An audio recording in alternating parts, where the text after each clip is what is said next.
Hey folks, Colin here from Sumthins Recording, and today I want to give you 3 steps for mixing drum overhead microphones.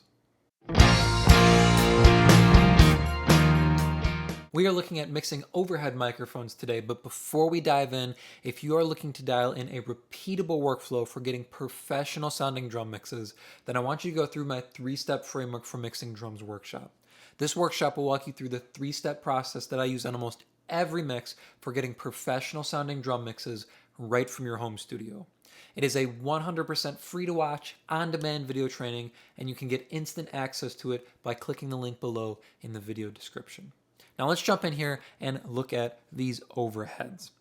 Let me start by playing you the track, the finished mix here, and then I will solo up the drums and you can hear our finished drum mix before we zero in on just the overhead mics for this kit. So here's our finished mix and you can hear what our drums sound like in the actual track. I can't take anymore.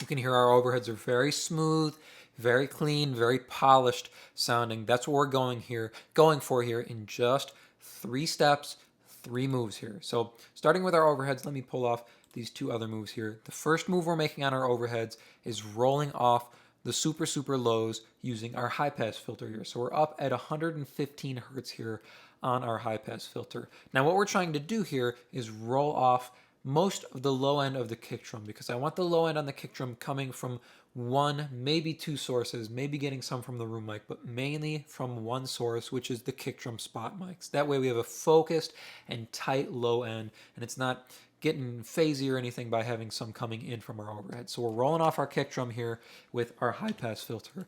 That is step 1. So you'll hear without, and then I'll put in the high pass filter. You can hear how it tightens up our overhead sound a little bit and rolls off that low end.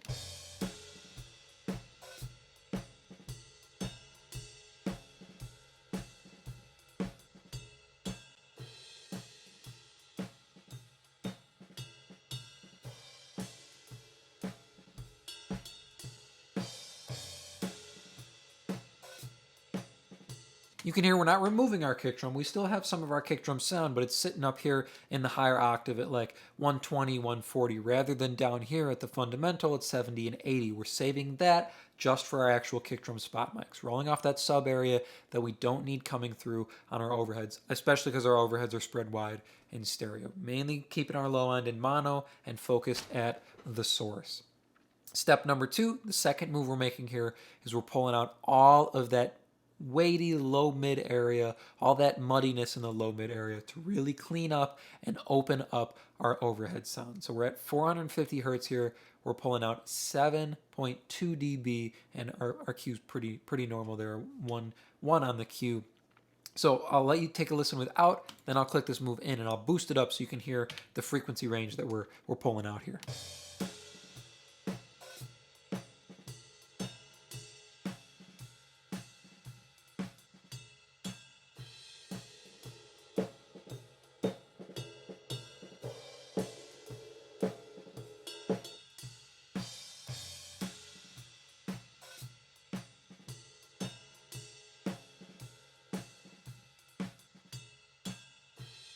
That's that muddiness and that kind of nosiness that's going to give your snare and your kick too much point in the mid-range, and it's going to fight with the rest of your instruments, especially your vocal. Your vocal's going to have a lot of energy here in the mid-range, and if we have too much of that on our drums, they're going to fight each other inside the mix. So let me put in just the kick and the snare here, and you can hear what this move does in combination with our kick and snare. So without this cut and then with this cut in, listen to how our kick, snare, and our overheads change.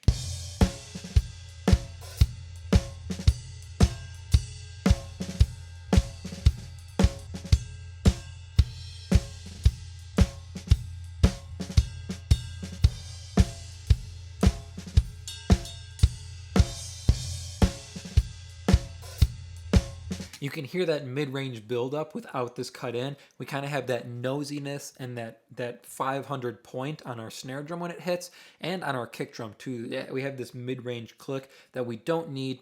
We cut that out, and suddenly our drums kind of relax back to where they should be inside the mix here. Moving on with our overheads, we have one more step, one more move we're going to make. Now, this can go either way depending on the sound of your overheads. You're usually going to clean up your low end. You're usually going to take care of the low mid area. But on the top end, it depends on the sound you're going for. If you want a darker sort of tone on your overheads, you probably want to cut with this frequency.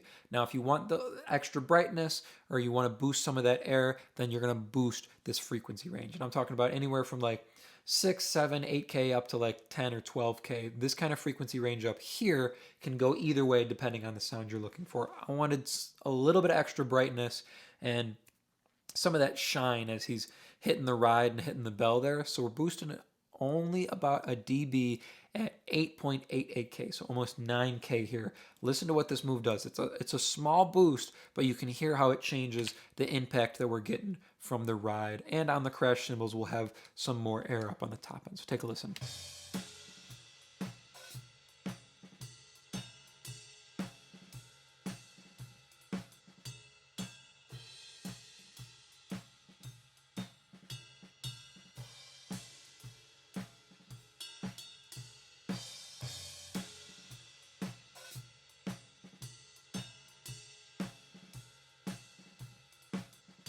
To me, just that barely a dB of boost there at about 9K really makes sure you hear every hit of the ride, and we can bring up our overheads underneath our kick and our snare and make sure our ride's perfectly balanced with the rest of our kit there. And it also adds that extra shine and that extra air to our crash hits, which helps it feel really smooth and really polished on the top end of our kit here. So let's go back to our entire kit. So all of our drums, kick, snare, toms, overheads, and our room mics here, and I will A-B our three moves, our three steps here on our overheads. So you can hear the impact it makes across our drum kit.